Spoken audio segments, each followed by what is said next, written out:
Итак, ребята, всем привет! Хотелось бы вашему вниманию сейчас представить вот этих няшных сорванцов. Да, они соответствуют всем породным качествам, никаких пороков или дефектов не обнаружено.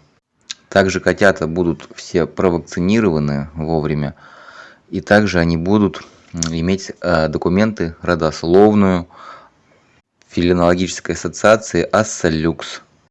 Мамки-папки с хорошими родословными.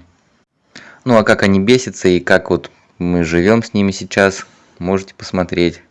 Вот, еле-еле тут собрали всех кошечек и котов.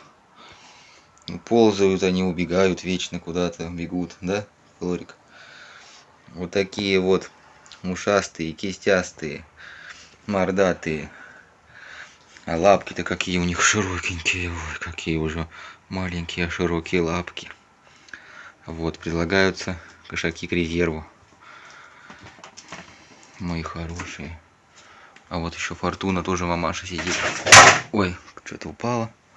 Вон котенок упал уже, господи, бедный. Ну, это постоянно так. Ничего страшного, да? Ничего страшного, скажи.